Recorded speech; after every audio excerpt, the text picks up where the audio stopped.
ચાલો છોકરાઓ, તો આજે આપણે ખૂબ જ મહત્વનો ટોપિક ભણવાના છે. હવે ટોપિક મહત્વનો એટલા માટે છે કે હું એમ નથી કહેતો કે આ ટોપિક તમને સ્કૂલ લેવલ ઉપર એક્ઝામમાં પૂછાશે, પરંતુ આ ટોપિક એટલા માટે ઇમ્પોર્ટન્ટ છે કે તમે આગળના જે બી ટોપિક ભણશો એ ટોપિક ભણવા માટે આજનો ટોપિક મહત્વનો છે. માટે ટોપિકને બહુ ગોખાગોખ કરવા કરતાં સમજવાનો પ્રયત્ન કરજો ને. બહુ ઇઝી છે, બહુ એટલો બધો બી કંઈક દિમાગ લગાવવાની જરૂર નથી કે ખબર નહીં પડશે. તો સમય બગાડ્યા વગર થોડુંક સ્ટાર્ટ કરી દઈએ કે શું કહેવા માંગે છે આપણો આજનો ટોપિક. ક્લિયર છે? અને બીજું કહી રાખું કે આ ટોપિકમાં થોડુંક સમજવાનું છે અને એને જ બરાબર સમજી લેજો, દિમાગમાં ફિટ કરી દેજો. હજુ પણ કહું છું, ગોખવા નહીં જતા. તમને કોઈ રાઇટિંગ એક્ઝામમાં આ વસ્તુ, આ ક્વેશ્ચન કંઈ પૂછાતો નથી, માત્ર સમજવા માટે આ ક્વેશ્ચન છે જે તમને આગળની થિયરીમાં કામ લાગશે. ચાલો તો સમજો. તો ટોપિક છે આપણો રાસાયણિક સંતુલનનો નિયમ સમજવાના છે આપણે. રાસાયણિક સંતુલનનો નિયમ સમજવાના છે અને સાથે સાથે સંતુલન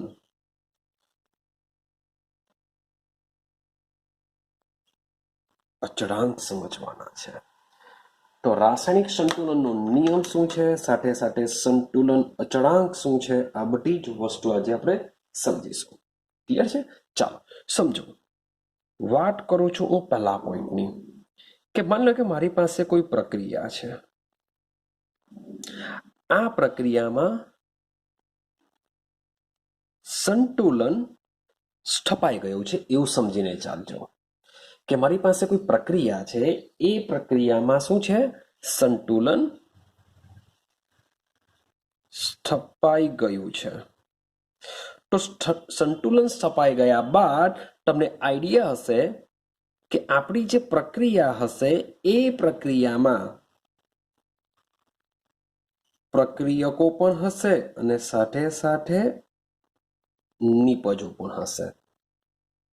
એકચ્યુઅલી આપણે આને સંતુલન રિએક્શન કહે કે સંતુલન રિએક્શનની અંદર પ્રક્રિયકો અને નિપજો બંને હોય છે. ક્લિયર?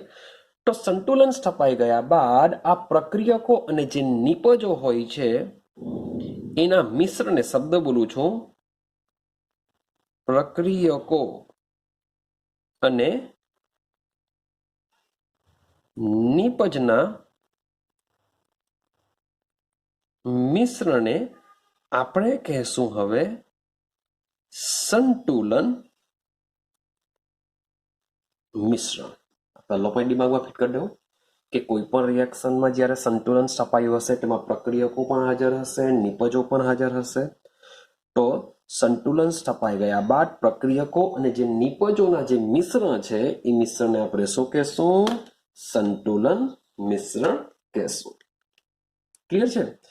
તો આ જ ચેપ્ટરમાં આપણે શું ભણવાના છે સમજો. તો સૌથી પહેલો પોઈન્ટની વાત કરું કે આ જે સંતુલન મિશ્રણ છે, શબ્દ બોલું છું, આપણી પાસે જે સંતુલન મિશ્રણ છે એ સંતુલન મિશ્રણમાં પ્રક્રિયકો અને નિપજોની સાંદ્રતા વચ્ચે ભાઈ શું સંબંધ હશે, આપણે આ ચેપ્ટરમાં એ જાણવાનો પ્રયત્ન કરીશું. ક્લિયર છે? કે આપણી પાસે સંતુલન સ્થપાઈ ગયું હોય રિએક્શનમાં, તો એમાં પ્રક્રિયકો અને નિપજોની સાંદ્રતા વચ્ચે શું સંબંધ હશે, પહેલો ક્વેશ્ચન આ મેળવવાનો પ્રયત્ન કરીશું. સાથે સાથે બીજો ક્વેશ્ચનની જો વાત કરીએ તો ભાઈ શરૂઆતમાં પ્રક્રિયકોની સાંદ્રતાની મદદથી સંતુલન સમયે પ્રક્રિયકો અને નિપજોની જે સાંદ્રતા શું હશે એ જાણવાનો પ્રયત્ન કરીશું. શરૂઆતમાં આપણે કેટલા પ્રક્રિયકો લીધા હશે, એનો જથ્થો શું હશે એ બધો જ ખબર હશે, પણ સંતુલન સ્થપાઈ ગયા બાદ પ્રક્રિયકો અને નિપજોની સાંદ્રતા શું હશે એ પણ આપણે આ જ ચેપ્ટરમાં સમજીશું. ક્લિયર થાય છે? હજુ એક પોઈન્ટ છે મહત્વનો કે માની લો કે પ્રક્રિયામાં શું સ્થપાઈ ગયું? સંતુલન સ્થપાઈ ગયું છે. તો સંતુલન સ્થપાઈ ગયા બાદ સંતુલન જે મિશ્રણ છે તે સંતુલન મિશ્રનું સંઘટન એટલે કે કોઈ બી રીતના આપણે બદલી શકીએ છીએ. તો સંતુલન મિશ્રનું સંઘટન બદલાય તો શું થશે? અથવા તો સંતુલન મિશ્રનું સંઘટન કયા પરિબળો પર આધાર રાખશે? તો આવા બધા જ પ્રકારના જે ક્વેશ્ચન છે એ ક્વેશ્ચન આપણે આ ચેપ્ટરમાં સોલ્વ કરવાનો પ્રયત્ન કરીશું. અને હા, આ જે લાસ્ટ પોઈન્ટ છે કે સંતુલન મિશ્રનું સંઘટન કયા પરિબળો ઉપર આધાર રાખશે, બહુ મજાનો કન્સેપ્ટ છે. આ કન્સેપ્ટ દ્વારા આપણે ઉદ્યોગોમાં જે H2 વાયુ બનાવવામાં આવે છે, જે એમોનિયા વાયુ બનાવવામાં આવે છે, જે કેલ્શિયમ ઓક્સાઇડ બનાવવામાં આવે છે, આ બધાની બનાવટમાં આ લાસ્ટ પોઈન્ટ ખૂબ જ મહત્વતા ધરાવતો હોય છે. ક્લિયર થાય છે? તો આ બધા જ ક્વેશ્ચનોને આપણે સ્ટેપ બાય સ્ટેપ મીન્સ કે સમજતા જશું. આપણે આ વિડીયોમાં નથી સમજવાનું, પણ પછીના જે વિડીયો આવશે મીન્સ કે આ જે પોઈન્ટ લખેલા છે મેં આ ચેપ્ટરમાં આપણે ભણીશું. આજના ટોપિકમાં આપણે સમજવાનો પ્રયત્ન કરીશું રાસાયણિક સંતુલનનો નિયમ અને સંતુલન અચળાંક. ચાલો, તો એને સમજવા માટે માની લઉં કે એક કોમન એક્ઝામ્પલ લઉં. મારી પાસે કોમન એક્ઝામ્પલ છે કે A પ્લસ બી, એ અને બી નામના પ્રક્રિયકો છે, એકબીજા સાથે પ્રક્રિયા કરીને સી પ્લસ ડી નિપજ બનાવે છે અને તેમની વચ્ચે શું સ્થપાય છે? સંતુલન સ્થપાય છે. ક્લિયર થાય છે? તો આપણી પાસે આ રિએક્શન છે. રિએક્શન દ્વારા તમને આઈડિયા આવી ગઈ હશે કે અહીં A પ્લસ આ બી છે અને આપણે શું કહેશું? પ્રક્રિયકો કહેશું. અને જે સી પ્લસ ડી છે એને શું કહેશું? આપણે નિપજો કહેશું. તો શરૂઆતમાં જે પણ આપણે પ્રક્રિયકો લીધા હશે એ પ્રક્રિયકોની સાંદ્રતા આપને ખબર હશે. ત્યારબાદ સંતુલન સ્થપાશે. પણ સંતુલન સ્થપાઈ ગયા બાદ જે પ્રક્રિયા મિશ્રણ છે, તો એ પ્રક્રિયા મિશ્રણમાં જે પ્રક્રિયકો અને જે નિપજો છે એની સાંદ્રતા શોધવા માટે એકચ્યુઅલી ઘણા બધા વૈજ્ઞાનિકોએ પ્રયત્ન કર્યા હતા કે અહીં સંતુલન સ્થપાઈ ગયા બાદ પ્રક્રિયકો અને નિપજોની સાંદ્રતા વચ્ચેનો સંબંધ શું હશે? આપને એટલું ખબર છે, આપણે આ નોલેજ પ્રમાણે આપણે એટલું આઈડિયા લગાવી શકીએ છીએ કે શરૂઆતમાં જે પ્રક્રિયકો હશે તેની સાંદ્રતા વધારે હોય છે, નિપજ તો હશે જ નહીં, કારણ કે શરૂઆત હજુ થઈ જ નથી રિએક્શનની. ત્યારે પ્રક્રિયકનો જથ્થો બહુ બધો હશે, નિપજ નહીં હશે. પણ જેમ જેમ સમય પસાર થશે તેમ તેમ પ્રક્રિયકો એકબીજા સાથે પ્રક્રિયા કરશે અને નિપજ બનતી જશે. એટલે કે આનો જથ્થો ઘટતો જશે, આનો જથ્થો વધતો જશે. પણ તેમ છતાં પણ સંતુલન સ્થપાય છે. સંતુલન સ્થપાશે ત્યારે પ્રક્રિયકો પણ હાજર હશે, નિપજો પણ હાજર હશે. તો ઘણા બધા વૈજ્ઞાનિકોએ એમ તો પ્રયોગ કર્યો છે, પરંતુ આવી ઘણી બધી આવી રિએક્શનને કહેશું પ્રતિવર્તી પ્રક્રિયા, રિવર્સિબલ. એને ઇંગ્લિશમાં શું કહેશું? રિવર્સિબલ રિએક્શન કહેશું, પ્રતિવર્તી પ્રક્રિયા જે બંને દિશામાં થાય છે. તો આવી ઘણી બધી પ્રતિવર્તી પ્રક્રિયાનો અભ્યાસ યાદ રાખજો, નોર્વેના વૈજ્ઞાનિકો, શબ્દ બોલું છું, નોર્વેના વૈજ્ઞાનિકો છે ગુલબર્ગ અને વાર્ગ. ગુલબર્ગ અને વાગ. તો વૈજ્ઞાનિકો હતા ગુલબર્ગ અને વાગ નામના વૈજ્ઞાનિકોએ ઈસવીસન 1864 ની અંદર. ભાઈ તમે ઈસવીસન મે બી ભૂલી જાઓ તો પણ ટેન્શન નહીં લેતા. આ તો ઠીક છે, મીન્સ કે કઈ સાલમાં ઇન્વેન્ટ કર્યું છે તે તમને કહેવા માંગુ છું. તો 1864 ની અંદર ગુલબર્ગ અને વાગ નામના વૈજ્ઞાનિકોએ ઘણી બધી પ્રતિવર્તી પ્રક્રિયાઓનો અભ્યાસ કરી દર્શાવ્યું કે સંતુલન મિશ્રમાં સાંદ્રતા ને નીચે મુજબ દર્શાવી શકાય છે. તો સવાલ એવો આવે કે ભાઈ કઈ રીતના દર્શાવી શકાશે? તો સમજો. હવે આપણે સંતુલન અચળાંકની પણ વાત કરીશું. તો સૌથી પહેલા સંતુલન સ્થપાય છે એટલે કે આપણે શું લાવીશું? સંતુલન અચળાંક લેશું, જેને આપણે કેસી વડે દર્શાવીશું. કેમ કેસી વડે? એવી તમને કહું. ઇઝ ઇક્વલ ટુ, શબ્દ સમજો, લખું છું. ગુલબર્ગ અને વાગ કહે છે નિપજોની સાંદ્રતાનો ગુણાકાર છેદમાં પ્રક્રિયકોની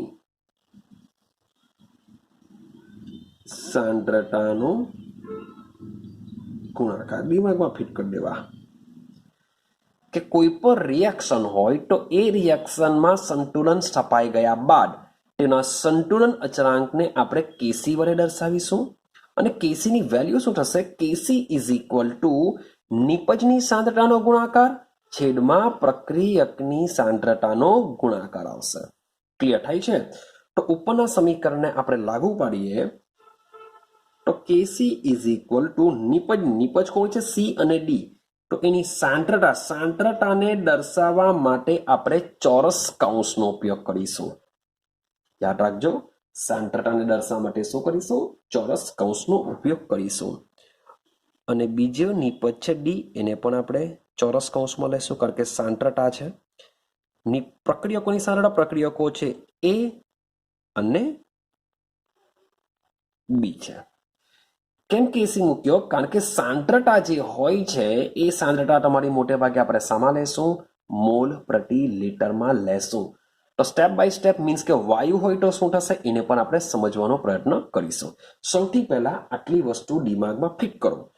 અહીં આપણે જે કેસી દર્શાવીએ છીએ એ કેસીને શું કહેવાશે? સંતુલન અચળાંક કહેવાશે. અને આ જે ઇઝ ઇક્વલ ટુ છે એની જે જમણી બાજુ જે પણ દર્શાવ્યું છે આપણે એને એક્સપ્રેશન એટલે કે અભિવ્યક્તિ છે તેને શું કહેશું? સંતુલન અચળાંકની અભિવ્યક્તિ કહેશું. અને શું કહેશું? સંતુલન અચળાંકની અભિવ્યક્તિ કહેશું. ક્લિયર થાય છે? તો આ જે સમીકરણ જે દર્શાવીએ છે એ સમીકરણને જ આપણે શું કહીએ છીએ? સંતુલિત સમીકરણ કહીએ છીએ. શું કહીએ છીએ? સંતુલનનો જે નિયમ છે એમાં આ સમીકરણને સંતુલિત સમીકરણ કહીએ છીએ. ચાલો હવે આગળ સમજતા રહેજો. આગળની વાત કરું તો સૌથી પહેલાના સમયમાં, શબ્દ સમજો, શબ્દ બોલું છું, પહેલાના સમયમાં જે પ્રક્રિયકો લેવામાં આવતા હતા એ પ્રક્રિયકોનો જે જથ્થો આપણે લેતા હતા એ જથ્થાને શરૂઆતમાં કહેવામાં આવતો સક્રિય જથ્થો. શું કહેવામાં આવતું હતું એને?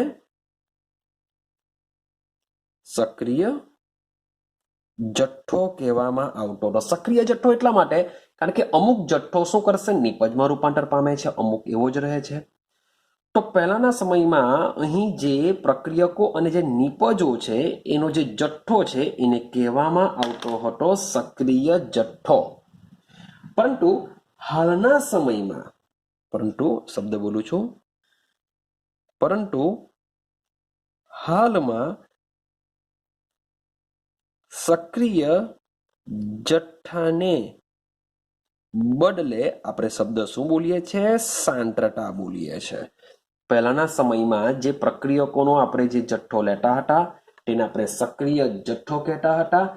માટે જ શરૂઆતમાં આ નિયમને સક્રિય જથ્થાનો નિયમ પણ કહેવામાં આવતો હતો. શું કહેવામાં આવતો હતો? સક્રિય જથ્થાનો નિયમ પણ કહેવામાં આવતો હતો. કારણ કે પ્રક્રિયકો અને નિપજોના સક્રિય જથ્થો, જે જથ્થો લેવામાં આવતો હતો તે સક્રિય જથ્થો કહેવામાં આવતો હતો, માટે એને સક્રિય જથ્થાનો નિયમ કહેવામાં આવતો હતો. પરંતુ હાલના સમયમાં આ સક્રિય જથ્થાની જગ્યાએ શું બોલવામાં આવે છે? સાંદ્રતા બોલવામાં આવે છે. ક્લિયર છે? આ તો એક કોમન રિએક્શન છે. ચલો હવે કોમન રિએક્શનની જગ્યાએ એક્ઝામ્પલ લઈને સમજવાનો પ્રયત્ન કરીએ. ચલો સમજો. માની લઈએ કે મારી પાસે એકચ્યુઅલી ગુલબર્ગ અને વાઘ નામના વૈજ્ઞાનિકો છે, એમણે આ જે નિયમ આપી દીધો છે એ નિયમ એમને નથી આપ્યો. તો એમના માટે એમણે ઘણા બધા પ્રયોગો કર્યા છે.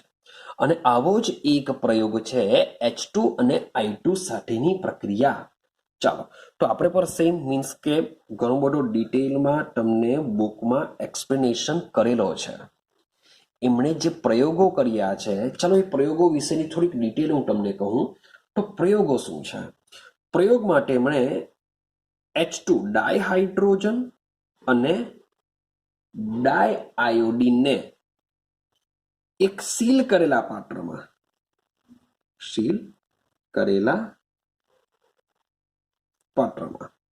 મીન્સ કે એક પાત્ર છે, એ પાત્રમાં એમણે H2 લીધો છે અને I2 લીધો છે. ભાઈ તમને કહી રાખું, આયોડીન એ વાયોલેટ એકદમ જાંબલી રંગનો સોલિડ પદાર્થ છે, જ્યારે H2 શું છે તમને ગેસ અવસ્થામાં મળશે.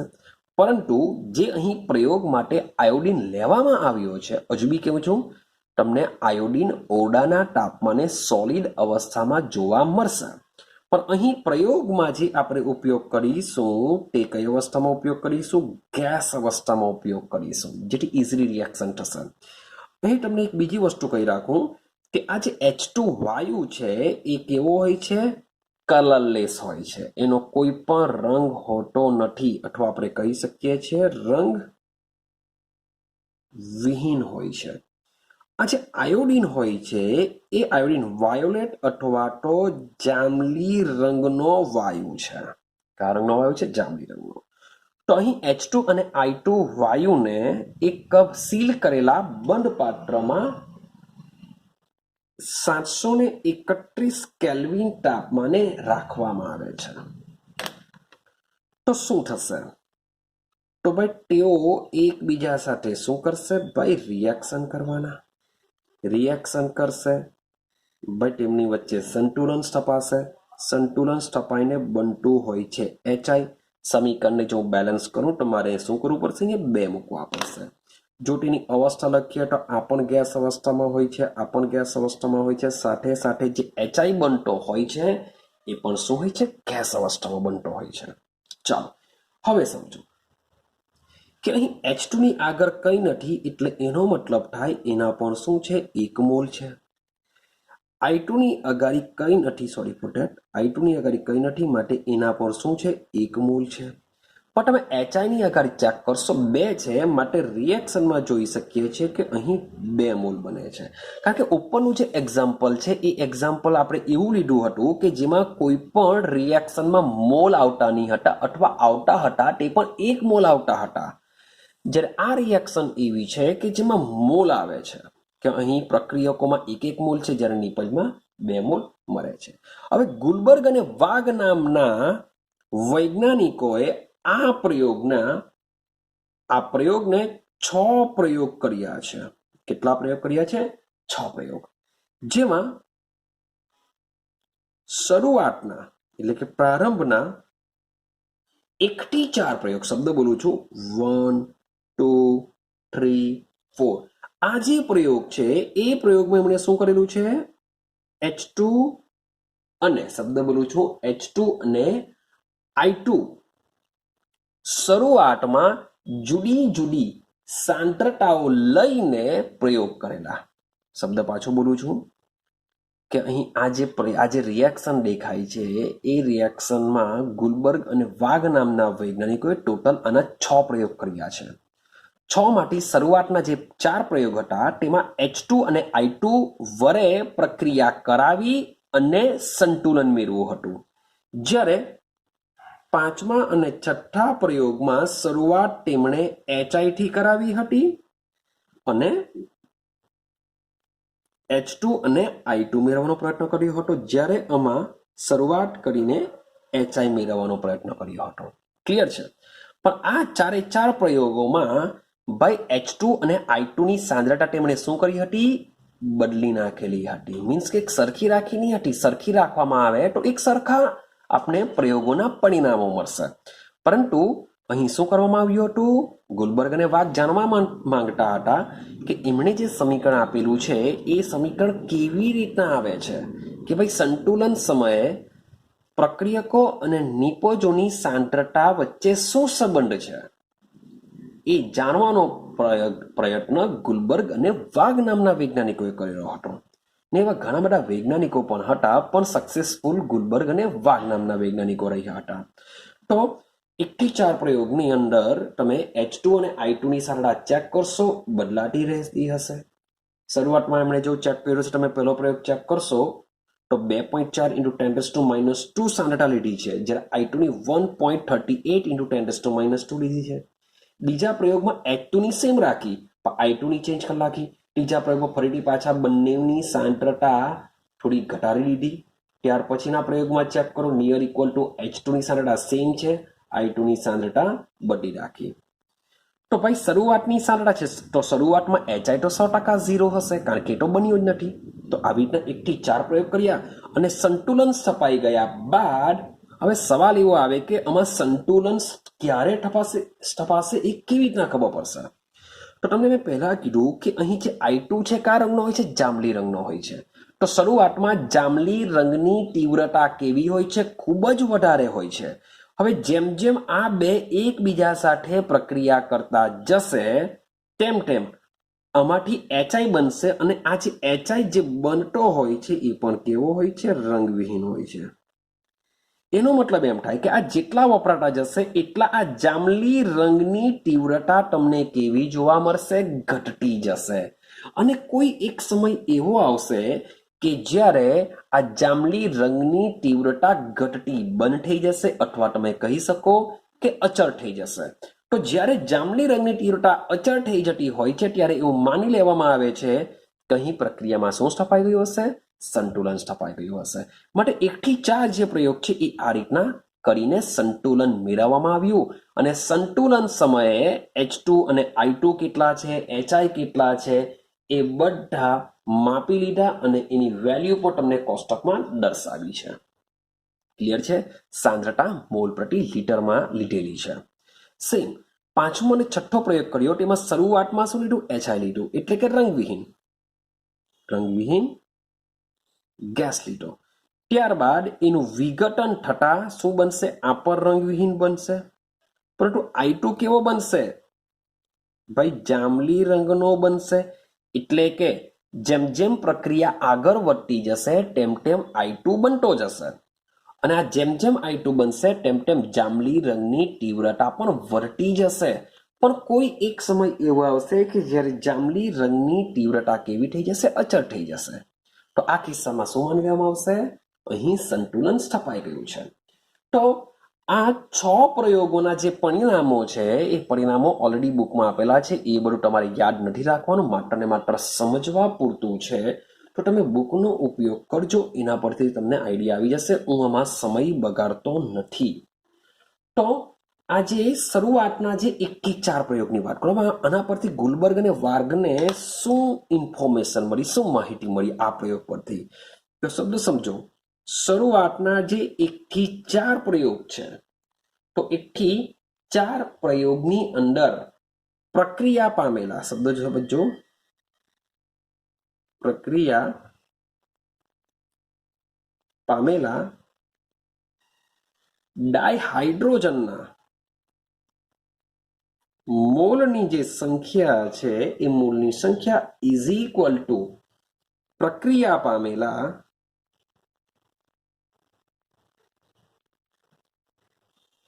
I2 ની સંખ્યા હશે કે જેટલા પ્રક્રિયકો H2 ના જેટલા, અથવા કહી શકે H2 ના જેટલા મોલ છે એટલા જ I2 ના મોલ છે, એક મોલ જ છે, હા કે ના?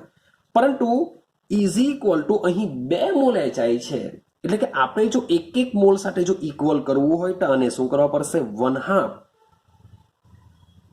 મોલ HI ની સંખ્યા, હા કે ના? કે અહીં રિએક્શનમાં 1 મોલ H2 મોલની સંખ્યા, 1 મોલ I2 મોલની સંખ્યા, મારે જો આને 1 મોલ કરવો હોય તો શું કરવું પડશે? 1/2 મોલ I2 ની સંખ્યા થશે, એટલે કે તમને અડધો મોલ HI બને. 1 મોલ H2, 1 મોલ I2 પ્રક્રિયા કરીને અડધો મોલ HI આપે છે. ક્લિયર થાય છે? સેમ પ્રયોગ 5 અને 6 ની વાત કરીએ. 5 અને 6 શું કહેવા માંગે છે? તો 5 અને 6 પરથી આપણે લખી શકીએ છીએ કે ભાઈ H2 ની જે સાંદ્રતા છે ઇઝ ઇક્વલ ટુ I2 ની સાંદ્રતા છે.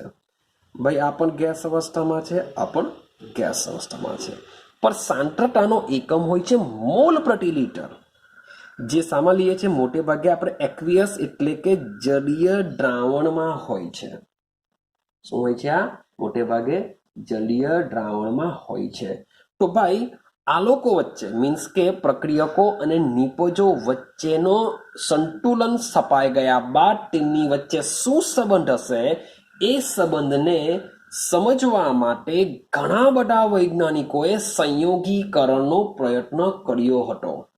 પાછું રિપીટેશન કરું કે સંતુલન સ્થપાઈ ગયા બાદ પ્રક્રિયકો અને નિપજોની સાંદ્રતા વચ્ચેનો શું સંબંધ હશે, તો એને સમજવા માટે ઘણા બધા વૈજ્ઞાનિકોએ ઘણા બધા સંયોગીકરણનો પ્રયત્ન કર્યો, સંયોગો એને જોડવાનો પ્રયત્ન કર્યો હતો કે પ્રક્રિયકો સાંદ્રતા, નિપજની સાંદ્રતા બંને વચ્ચે, પણ તેમની વચ્ચે શું સંબંધ હશે એ સમજવા માટે પ્રયોગ કર્યા હતા.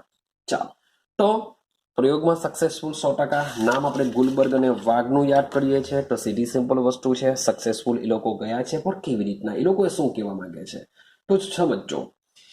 તો એ લોકોના મત મુજબ, ગુલબર્ગ અને વાઘના મત મુજબ HI ગેસ, એક્વિયસ છેદમાં H2 gas aqueous into I2 gas aqueous, આ મુજબનો કંઈક એમણે સંબંધ આપ્યો ને કોષ્ટકમાં તમે એની વેલ્યુ આપેલી છે. એ વેલ્યુનો ઉપયોગ કરીને આના પરથી તમે શું શોધી શકો છો ભાઈ? કેસી શોધી શકો છો. પણ સવાલ એવો આવે કે આ રીતનો જે સંબંધ છે એ સંબંધ ગુલબર્ગ અને વાઘે આપેલો હોય ને, એ જે વેલ્યુ છે, મીન્સ કે સંતુલન સમયે સાંદ્રતા એમણે બધી માપેલી છે પ્રયોગ દ્વારા, એ સાંદ્રતાની વેલ્યુ જો આમાં મૂકવામાં જો આવે, પરંતુ એને મીન્સ કે એક કેસીની વેલ્યુ છે એક સરખી આવતી નથી, કારણ કે આપણું રિએક્શન છે H2 plus I2 equilibrium 2HI. તો મીન્સ કે આ રિએક્શન પરથી જો આને આ રીતના દર્શાવવામાં આવે તો કેસીની વેલ્યુ સાચી ઠરતી નથી. ક્લિયર થાય છે? એટલે કે કેસી વેલ્યુ જે આવો જો સંતુલન અચળાંકની જે વેલ્યુ આવી જોઈએ તે આવતી નથી. માટે એની જગ્યાએ ગુલબર્ગ અને વાર્ગે આ સમીકરણનો ઉપયોગ કરીને પછી શું દર્શાવ્યું જરાક સમજજો. હું દર્શાવું છું. HI ગેસ એક્વિયસ, અહીંયા સ્ક્વેર મૂક્યો, છેદમાં H2 gas aqueous I2 gas aqueous. તો ભાઈ શું ચેન્જ કર્યું? તો ચેન્જ એવું છે કે અહીં તમને જે મોલ દેખાય છે એ મોલને તમે જે પણ સાંદ્રતા દર્શાવશો તો એ સાંદ્રતાની ઉપર ઘાતાંક સ્વરૂપે દર્શાવવું પડશે. બસ આ જ યાદ રાખવાનું છે આ થિયરીમાંથી, કે તમે સંતુલન અચળાંકને કેવી રીતના દર્શાવશો રિએક્શન આપેલી હોય તો. બસ આટલું ખાલી સમજી ગયા એટલે આખી થિયરી આવડી ગઈ. કે આ રિએક્શન છે, આપણે લખીએ છીએ નિપજની સાંદ્રતાનો ગુણાકાર છેદમાં પ્રક્રિયકની સાંદ્રતાનો ગુણાકાર. અહીં નિપજમાં HI ની સાંદ્રતા એની આગળ 2 મોલ છે તો એ 2 મોલને સાંદ્રતા એટલે કે ચોરસ કૌંસની ઉપર ઘાતાંક સ્વરૂપે દર્શાવવામાં આવે છે. ક્લિયર થાય છે? તો આ રીતના આપણે દર્શાવીશું. તો જે પણ મોલ હશે, નિપજની આગળ મોલ છે તો નિપજના ઘાતાંકને પાવર તરીકે દર્શાવીશું. જો મે બી પ્રક્રિયકની આગળ મોલ હટે તો એ મોલને પ્રક્રિયકોની સાંદ્રતાના ઘાતાંક અથવા તો પાવર સ્વરૂપે આપણે દર્શાવી શકીએ છીએ. ક્લિયર થાય છે? ચાલો હવે સમજો શું આપણે અવોઇડ કરવાનું છે, શું આપણે કાઢી નાખવાનું છે. તો અહીં આપણે એક્વિયસ થી શરૂઆત કરીએ. તો એક્વિયસ એકચ્યુઅલી કોઈ પણ આપણે પ્રક્રિયક અથવા જે નિપજને આપણે જે દર્શાવીએ છીએ તેના પાદાંકમાં એટલે કે પગમાં આપણે શું મૂકીએ છીએ? ઇક્યુ મૂકીએ છીએ. તો ઇક્યુ એટલે કે એક્વિયસ, જલીય. તો આ જે ઇક્યુ છે એ મોટે ભાગે શાના માટે વપરાય છે? સંતુલન માટે વપરાય છે. કે સંતુલન સ્થપાઈ ગયેલું છે, સંતુલન સ્થપાઈ ગયું છે એના માટે શું મૂકવામાં આવે છે? ઇક્યુ શબ્દ મૂકવામાં આવે છે. પરંતુ આ જે ઇક્યુ છે, ઇક્યુ આપણે દર્શાવતા નથી. એટલે કે જ્યારે પણ આપણે સંતુલન અચળાંકનું સમીકરણ મૂકીશું ત્યારે જે સાંદ્રતા દર્શાવીશું એ સાંદ્રતામાં ઇક્યુને આપણે શું કરી દેશું? રદ કરી દેશું. ક્લિયર? કારણ કે આપણે માની લેવામાં આવે છે કે ભાઈ સંતુલન સપાશે તો સંતુલનની અંદર આપણે હંમેશા શાનો ઉપયોગ કરીશું? સાંદ્રતાઓનો ઉપયોગ કરીએ છીએ. તો સાંદ્રતાઓ હંમેશા શામાં હશે? એક્વિયસમાં હશે એવું આપણે માનીને ચાલીશું.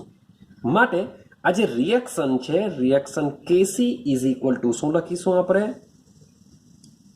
HI ગેસ ઉપર સ્ક્વેર છેદમાં H2 gas into I2 gas. Idea આવે છે? એટલે કે આપણે કૌંસની પાદાંકમાં ઇક્યુ શબ્દ લખવાના નથી. ક્લિયર? ચાલો એક બીજી વસ્તુ શું રદ કરીશું? બીજો પોઈન્ટ કે જ્યારે પણ આપણે સંતુલિત સમીકરણને અથવા તો સંતુલન અચળાંકને જ્યારે પણ દર્શાવીશું ત્યારે પ્રક્રિયકો અને નિપજોની જે અવસ્થાઓ છે, અવસ્થાઓ કેટલા પ્રકારની આવે? સોલિડ આવી શકે, લિક્વિડ આવી શકે, ગેસ આવી શકે. તો આ જે અવસ્થાઓ છે સોલિડ, લિક્વિડ, ગેસ, એને પણ ભાઈ સામાન્ય રીતે લખવામાં આવતી નથી. યાદ રાખજો. માટે સમીકરણની જો વાત કરીએ તો સમીકરણ કેવી રીતે લખાશે? તો KC ઇઝ ઇક્વલ ટુ માત્ર ને માત્ર HI લખો. ચોરસ કૌંસ તો 100% આવશે કારણ કે સાંદ્રતા દર્શાવશે. ઉપર સ્ક્વેર કરી દેવું છેદમાં H2 લખી દેવું, બાજુમાં I2 લખી દેવું. That's it. આ રીતના આપણે સમીકરણ દર્શાવીશું. ક્લિયર થાય છે? આ રીતના આપણે સમીકરણ દર્શાવીશું. હવે એક બીજી વસ્તુ, એક નાની અમથી વસ્તુ સમજી લેજો. અહીં KC દર્શાવીએ, જ્યાં C શું દર્શાવશે? C મીન્સ કે સાંદ્રતા, કન્સન્ટ્રેશન. C મીન્સ કે શું? સાંદ્રતા. એને આપણે કન્સન્ટ્રેશન કહેશું. તો અહીં તમારી રિએક્શનમાં બધા જ ગેસ છે, એટલે કે બધા જ કોણ છે? વાયુ છે. તો વાયુની પણ સાંદ્રતા હોય છે. વાયુની પણ શું હોય છે? સાંદ્રતા હોય છે. માટે આપણે એને શું કરી શકીએ છીએ? KC વડે દર્શાવી શકીએ છીએ. પણ મોટે ભાગે વાયુનું દબાણ હોય છે ને એ દબાણ એની સાંદ્રતા બરાબર હોય છે. તો પાછળથી આપણે આ જે વાયુઓ હોય છે એ વાયુ માટે મે બી KP પણ આવી શકે, મે બી. પણ હું એમ નથી કહેતો કે વાયુ માટે KP જ આવશે. ભાઈ વાયુ માટે કેસી પણ આવી શકે અને સોલિડ અને લિક્વિડ માટે તો 100% કેસી આવશે, પણ આખી રિએક્શન તમારી ગેસ અવસ્થામાં હોય કે ગેસ અંદર ઇન્વોલ્વ હોય તો ભાઈ કેપી એટલે કે સંતુલન અચળાંકને આપણે કેપી વડે પણ દર્શાવી શકીશું. તો કેસી અને કેપી વચ્ચે આપણે પાછળથી અભ્યાસ કરીશું એનો. તો હાલમાં એટલું ખાલી યાદ રાખી મૂકો કે અહીં બધા ગેસ છે, માટે તમને કહી રાખો કે ગેસ છે તો સર કેમ કેસી? કારણ કે એક્વિયસ લખીએ છીએ આપણે. તો ભાઈ સમજી લેજો કે ભલે વાયુ હોય તેમ છતાં પણ વાયુની પણ સાંદ્રતા હોય છે, એ સાંદ્રતાને આપણે કેસી વડે દર્શાવીશું. પણ પાછળથી આપણે આ જે ગેસ છે એ ગેસનું ભાઈ દબાણ આવે છે, દબાણ એ જ એની સાંદ્રતા કહેવાશે, માટે આપણે એને કેપી વડે પણ દર્શાવીશું. તો હમણાં આપણે કેસીને પકડીને ચાલીશું. ક્લિયર છે? કેસી અને કેપી. તો વાયુ અવસ્થા હોય તો પણ કેસી આવી શકે અને ટોટલી વાયુ હોય તો કેપી પણ આવી શકે, પણ સોલિડ અને લિક્વિડ હોય તો કેસી જ આવશે, કેપી નહીં આવશે. આટલું દિમાગમાં રાખીશું આપણે. ચાલો, તો આ આપણે કહેવાશે આપણું સંતુલિત સમીકરણ. સંતુલન અચળાંકનું આપણે જે શરૂઆતમાં આપણો જે ટોપિક છે એ ટોપિકનું નામ જ છે રાસાયણિક સંતુલનનો નિયમ. તો હવે આપણે સમજવાનો પ્રયત્ન કરીએ રાસાયણિક સંતુલનનો નિયમ શું છે, કેવી રીતના આપણે નિયમને યાદ રાખીશું. તો ચેક કરો. સૌથી પહેલા આપણે નિપજ લખીએ છીએ, એની સાંદ્રતા લખીએ છીએ અને એની આગળ જે મોલ છે એ મોલને ઉપર ઘાતાંક તરીકે લખીએ છીએ અને છેદમાં જેટલા પણ પ્રક્રિયકો હોય અહીંયા ભાઈ એક જ નિપજ છે માટે એક જ લખું છું. જો વધારે નિપજ હોય તો અહીંયા બીજું બી કૌંસ લખતે, એટલે કે નિપજોની સાંદ્રતાનો ગુણાકાર અને તેના મોલની સંખ્યાનો ઘાતાંકમાં લખતે. સેમ અહીં જે પ્રક્રિયકો છે એ પ્રક્રિયકોની સાંદ્રતાનો ગુણાકાર અને એના જે મોલ હશે એને એના ઘાતાંક પર હું લખા અને બંનેનો શું કરા?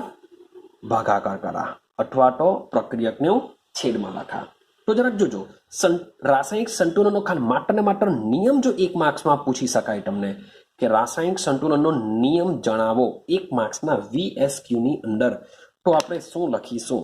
સમજો કે ભાઈ આપેલા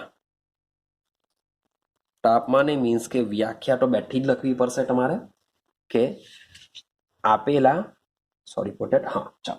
આપેલા તાપમાને પ્રક્રિયામાં નિપજોની શરૂઆત આપણે નિપજોથી કરીશું કારણ કે ઉપર લખવાના છે. તો નિપજોની સાંદ્રતા એટલે કે ચોરસ કૌંસ આવી ગયું. તો નિપજોની સાંદ્રતાને સંતુલિત સમીકરણ માના અનુરૂપ તત્વ યોગ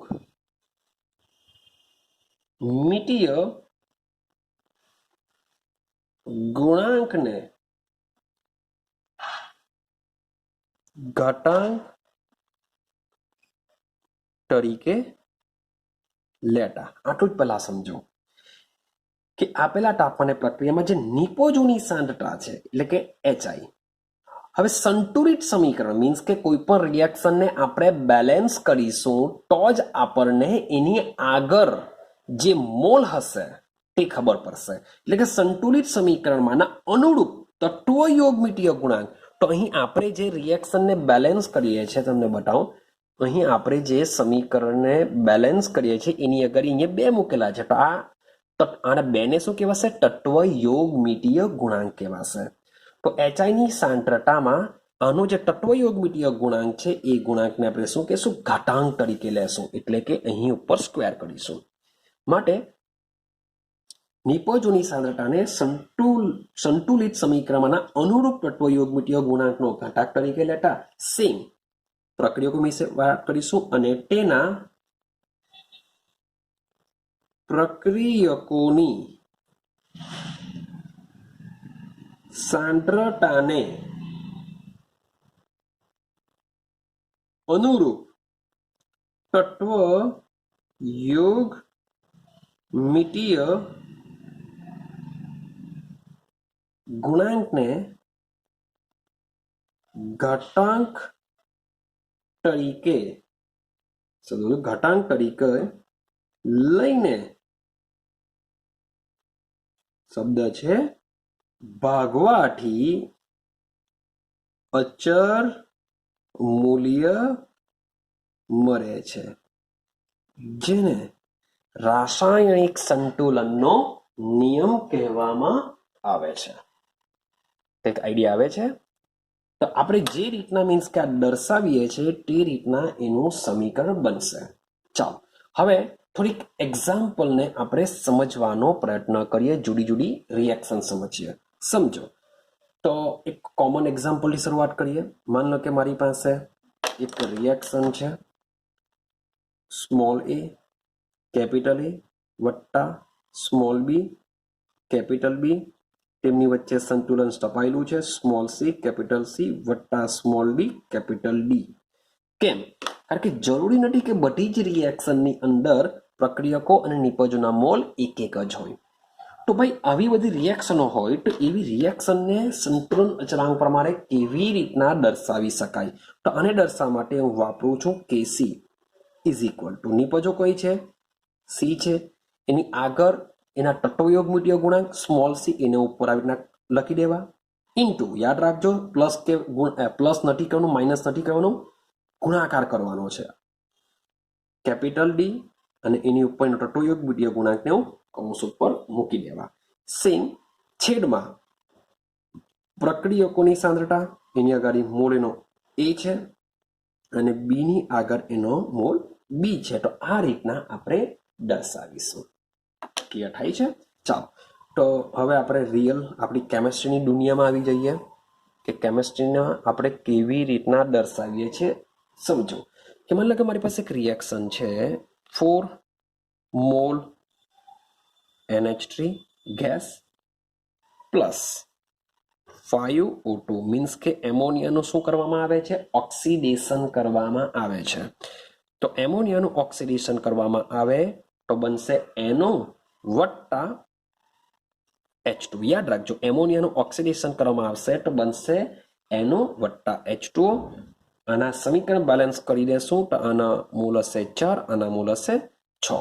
ચાલો તો આ રિએક્શનને કેવી રીતના દર્શાવીશું? તો રિએક્શન જોજો કેસી ઇઝ ઇક્વલ ટુ નિપજ કોણ છે? NO અને H2O. તો NO ની સાંદ્રતા ઉપર 4 મૂકીશું, H2O ની સાંદ્રતા ઉપર 6 મૂકીશું, છેદમાં NH ની સાંદ્રતા ઉપર 4 મૂકીશું, O2 ની સાંદ્રતા ઉપર 5 મૂકીશું. ક્લિયર છે? આ રીતના આપણે સમીકરણનો ઉપયોગ કરીશું.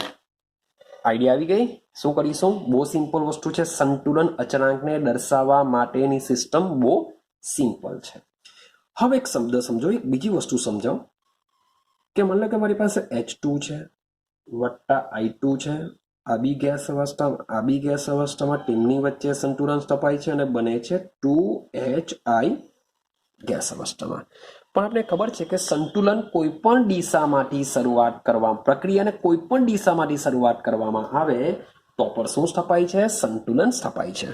માની લો કે આ જ રિએક્શન હું HI થી શરૂઆત કરું, 2 મોલ HI થી, તો પર તેમની વચ્ચે સંતુલન સ્થપાઈને H2 ગેસ વત્તા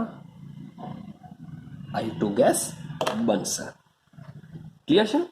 તો શબ્દ સમજો કે આના માટે ને આના માટે હું કેવી રીતના દર્શાવવા? તો આના માટેની વાત કરું તો આના માટે K C is equal to HI નો સ્ક્વેર છેદમાં H2 ની સાંદ્રતા I2 ની સાંદ્રતા. ત્યારે આના માટે હું વાત કરું મીન્સ કે આના કરતાં થોડુંક ડિફરન્ટ રીતના દર્શાવવા માટે આને હું K' C વડે દર્શાવું. શું દર્શાવું છું? K' C વડે. તો K' C શું થશે? H2 ની સાંદ્રતા I2 ની સાંદ્રતા છેદમાં HI નો સ્ક્વેર થશે. ચાલો આટલું ક્લિયર થયું? હવે સમજો કે અહીં જે K' છે શરૂઆતમાં માની લો કે આ જે આખી વસ્તુ આપેલી છે તેને માની લો કે હું એક્સ કહી દઉં, માની લે કે આખી વસ્તુને એક્સ ધારી લઉં. તમે ચેક કરશો, તમે ચેક કરી શકો છો કે અહીં H2 HI નો સ્ક્વેર, એનો મતલબ થશે કે અહીં 1/x છે. એટલે કે આના કરતા આ વસ્તુ કેવું છે? ઉલટું છે, એકબીજાથી વ્યસ્ત છે. એટલે કે 1/x થશે. 1/x નો મતલબ થાય x ઇઝ ઇક્વલ ટુ કેસી જો મૂકી દઉં એટલે કે કેસી. આ શું કહેવા માંગે છે? આ કહેવા માંગે છે કે કેસી ઇઝ ઇક્વલ ટુ 1/k' થઈ શકે, અથવા તો માની લો કે તમે k' ની વાત કરતા હોવ તો k' is equal two 1/kc થશે. એટલે કે શબ્દ સમજો, આ તમારો વાત કરું, આ કેસી છે એ પુરોગામી પ્રક્રિયાનો શું છે? સંતુલન અચળાંક છે. જ્યારે k' એ પ્રતિગામી પ્રક્રિયાનો સંતુલન અચળાંક છે. એટલે કે તમને રિએક્શન જોતા ખબર જ પડતી હશે કે આ પુરોગામી લઈ લઈએ અને આ જે રિએક્શન આ પ્રતિગામી રિએક્શન છે. તો કેસી પુરોગામી પ્રક્રિયાનો સંતુલન અચળાંક છે અને આ k' પ્રતિગામી પ્રક્રિયાનો સંતુલન અચળાંક છે. જો એકબીજાના વ્યસ્ત છે એટલે કે પુરોગામી પ્રક્રિયાનો સંતુલન અચળાંક પ્રતિગામી પ્રક્રિયાના સંતુલન અચળાંકના વ્યસ્ત હોય છે. એટલે કે એક રિએક્શન કે જેમાં સંતુલન સ્થપાય છે, તો આ રિએક્શન કોઈ પણ દિશામાંથી કરવામાં આવે તો સંતુલન સ્થપાશે, પરંતુ દિશા બદલાઈ જતી હોવાથી બંને પ્રક્રિયાના જે સંતુલન અચળાંક છે એ બંને એકબીજાના કેવા હોય છે? વ્યસ્ત હોય છે. યાદ રાખજો. માટે જ કેસી ઇઝ ઇક્વલ ટુ 1/k' થઈ શકે છે, અથવા k' બરાબર શું થઈ શકે છે? 1/kc થઈ શકે છે. આ વસ્તુ દિમાગમાં ફિટ કરજો. આઈડિયા આવે છે? હા કે ના? ચાલો અગાડી સમજજો. ચાલો હવે આ જે રિએક્શન છે એ રિએક્શનને હું થોડાક વ્યવસ્થિત મીન્સ કે કંઈક બીજી રીતના લોકો સમજજો. H2 plus I2 equilibrium HI. હવે બેલેન્સ કરવા માટે અહીં 2 હાઇડ્રોજન છે, અહીં 2 આયોડિન છે, નિપજમાં એક જ HI છે, એક H એક I છે. તો ભાઈ અગર અહીંયા 1/2 પણ લખી શકું છું તો પણ સમીકરણ બેલેન્સ થઈ જશે. તો આ રિએક્શન માટે માની લઉં કે હું આ લોકોના સંતુલન અચળાંકને k'' વડે દર્શાવું. k''. તો એના માટે ભાઈ નિયમ તો આપણો સેમ, HI ની સાંદ્રતા છેદમાં H2 એના મોલ 2 1/2 છે તો ઉપર 1/2, I2 છે માટે ઉપર શું કરી લેવા? 1/2 કરી દેવા. હવે મારે જો આનો 1/2 જો કોમન કરવો હોય તો હું શું કરા? સમજો, HI નો સ્ક્વેર કરી દઉં છું અને અહીંયા લખું છું H2, અહીંયા લખું છું I2 અને આખાનો ઉપર 1/2 કરી દઉં. જો 1/2 તેમ બધાને આપી દેશો તો 2 કેન્સલ થઈ જશે, તો આ પાછું HI બની જશે. તો આ રીતના હું કરી શકું છું. હવે હું એક સમીકરણ, આ સમીકરણ ચેક કરું. HI નો સ્ક્વેર H2I2, તો એની જગ્યાએ મેં x લીધેલું છે, એટલે કે એની જગ્યાએ મેં કેસી લીધેલું છે. તો એનો મતલબ એમ થાય કે કેસી નો બી 1/2 લખી શકાય. આની જગ્યાએ કેસી રેસ ટુ શું લખી શકાય છે? 1/2. ખબર પડે છે? એ જ પ્રમાણે માની લો કે મારી પાસે કોઈ રિએક્શન એવી હોય, અહીંયા હું દર્શાવું છું, પેજ બીજું લેતો નથી, શબ્દ સમજો. માની લો કે મારી પાસે કોઈ રિએક્શન હોય કે જેમાં મેં n મોલ H2 લીધેલા છે, n મોલ I2 લીધો છે, તેમની વચ્ચે સંતુલન સ્થપાઈને 2 × n મોલ HI બનતા હોય. તો આ પ્રક્રિયા માટે જો હું k'' ને જો મીન્સ કે k'' આના માટે દર્શાવ્યો છે, સેમ આ જ પ્રમાણે હું લઈ લઉં કે k'' બરાબર શું થશે? કેસી રેસ ટુ n થઈ જશે. શું થઈ જશે? કેસી રેસ ટુ n.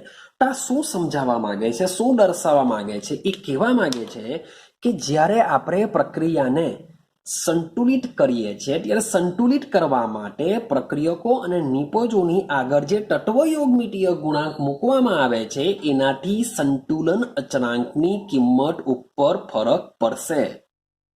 ખબર પડે છે કે તમે જે સમીકરણને બેલેન્સ કરો છો, બેલેન્સ મીન્સ કે જો આમાં પણ બેલેન્સ જુદી રીતના કર્યું અને આમાં પણ બેલેન્સ જુદી રીતના કર્યું છે, તો અહીં જે તમે તત્વયોગમિતીય ગુણાંક મૂકો છો એ મૂકવાથી સમીકરણ પર બેલેન્સ થતી હોય છે. અહીં k' c બરાબર kc⁻1/2 થાય છે, જ્યારે અહીં kc ઇઝ ઇક્વલ ટુ આપણે મીન્સ કે kc is equal two kc થશે એવું સમજીને ચાલો. જ્યારે અહીં k'' બરાબર શું થશે? kc⁻1/2, કારણ કે આપણે અહીં સમીકરણને અલગ રીતે બેલેન્સ કરેલું છે. માટે સમીકરણને બેલેન્સ કરતી વખતે તમે જે પ્રક્રિયકો મૂકો છો એ પ્રક્રિયકો અને નિપજોની આગળના તત્વયોગમિતીય ગુણાંક બદલવાથી તેના સંતુલન અચળાંક પર તેની અસર થશે. ક્લિયર થાય છે? તો તમને કોઈ પણ હિસાબે કેસી કેવી રીતના લખવાનો છે એ લખતા આવડવું જોઈએ. બહુ સિમ્પલ છે. રિએક્શનને બેલેન્સ કરી દેવું, બેલેન્સ કર્યા બાદ નિપજની સાંદ્રતા લખી દેવું, એના ઉપર ના મોલ છે એના ઘાતાંક સ્વરૂપે લખો, છેદમાં પ્રક્રિયકોની સાંદ્રતાનો ગુણાકાર લખો. ક્લિયર છે? હવે તમને બુકમાં 2 એક્ઝામ્પલ આપેલા છે. હું તમને માત્ર ને માત્ર હિન્ટ આપું છું, એકદમ એટલે એકદમ સિમ્પલ એક્ઝામ્પલ છે. કોયડો નંબર 7.1 સમજી લેજો. એક વસ્તુ તમને કહી દઉં, તમારી સ્કૂલ લેવલ ઉપર મોટે ભાગે આ ચેપ્ટરમાંથી 90% દાખલા જ પૂછાવાના ચાન્સ વધારે હોય છે. અને આ ચેપ્ટરમાંથી 5 માર્ક્સનો ક્વેશ્ચન નીકળે છે. એક 5 માર્ક્સનો, એક 3 માર્ક્સનો અને એકાદ 2 VSQ નીકળતા હોય છે.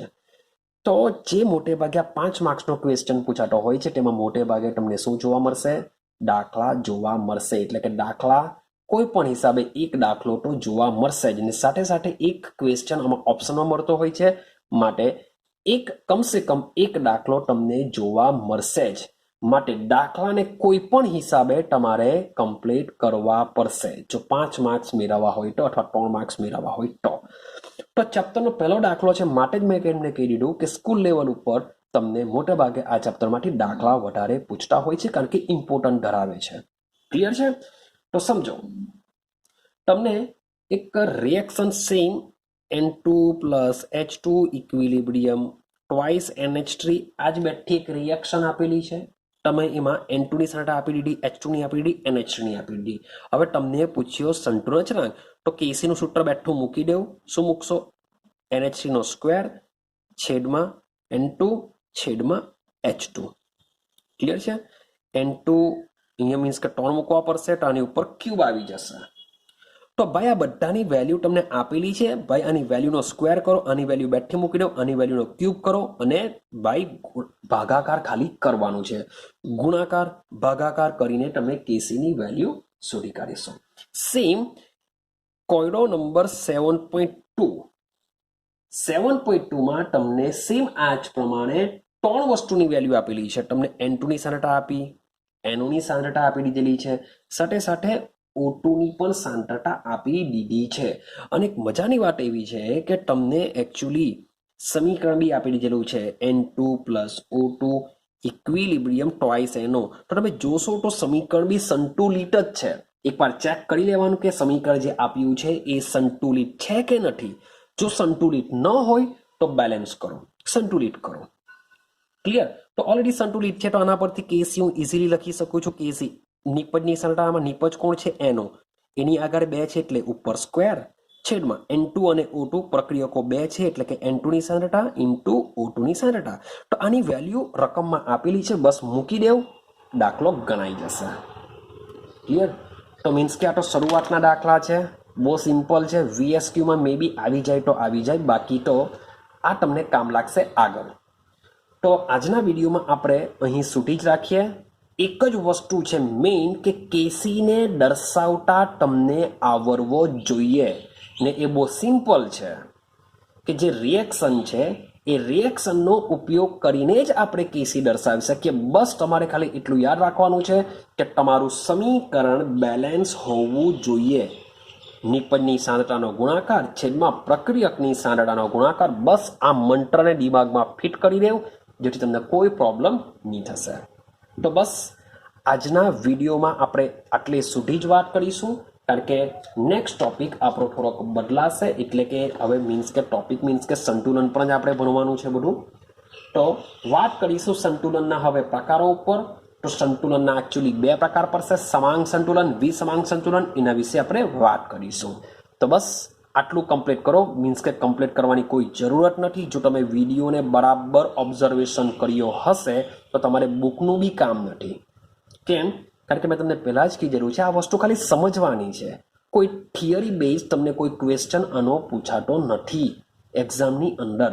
તો માત્ર ને માત્ર સમજવાનું છે કે કેસીને આપણે કેવી રીતના દર્શાવી શકીએ. બસ જો સમજણ પડી ગઈ હોય તો ભાઈ એકવાર માત્ર ખાલી વાંચી જશો બુકમાં તો બી આવડી જશે, અથવા નહીં વાંચશો તો બી ચાલશે. ક્લિયર? તો બસ મળીશું હવે નેક્સ્ટ વિડીયોમાં મજાના કન્સેપ્ટ લઈને, સમાંગ સંતુલન, વિસમાંગ સંતુલન. તો એ ટોપિક થોડોક ઇમ્પોર્ટન્ટ આપણે કહી શકીએ. એમાં 2 કે 3 લાઈન તમારે યાદ રાખવાની છે, તો એ વાત કરીશું આપણે પછીથી. રેડી? તો સંતુલન ચેપ્ટર એવું છે, જો ખબર પડી જાય તો બહુ ઇઝી લાગશે, અથવા જો નહીં ખબર પડી તો થોડુંક અઘરું રહેશે. ક્લિયર છે? તો આપણે ટ્રાય કરીશું સમજવાની. જો સમજણ પડશે તો બહુ ઇઝી છે. તમે એમ કહેશો કે યાર કંઈ લેવાનું નથી આ ચેપ્ટરમાં, સૌથી ઇઝી ચેપ્ટર છે. પણ થોડુંક વિચાર્યું નહીં, થોડુંક ઇમેજિનેશન નહીં કર્યું, થોડુંક વાંચ્યું નહીં તો આ ચેપ્ટર અઘરું લાગશે. ચાલો, બીજી એક વસ્તુ કે આ ચેપ્ટરના લગભગ તમને JEE નીટમાં પણ કામ લાગતું હોય છે. કેમ? કારણ કે જુદા જુદા 2 ચેપ્ટર ભેગા કરશે, એનો કન્સેપ્ટ સંતુલન પરથી હશે. આઈડિયા આવે છે? માટે મેં તમને કીધું કે આ ચેપ્ટર ઇમ્પોર્ટન્ટ છે, માટે બરાબર સમજો. JEE નીટમાં પણ આ કામ લાગશે. તો મળીશું હવે નેક્સ્ટ વિડીયોની અંદર. બસ ટેક અ ટાઈમ, કે શાંત થાવ, જેટલું ચાલે છે એટલું કમ્પ્લીટ કરતા જાઓ, જેથી તમને કોઈ પ્રોબ્લેમ આવશે નહીં. તો મળીશું નેક્સ્ટ વિડીયોમાં.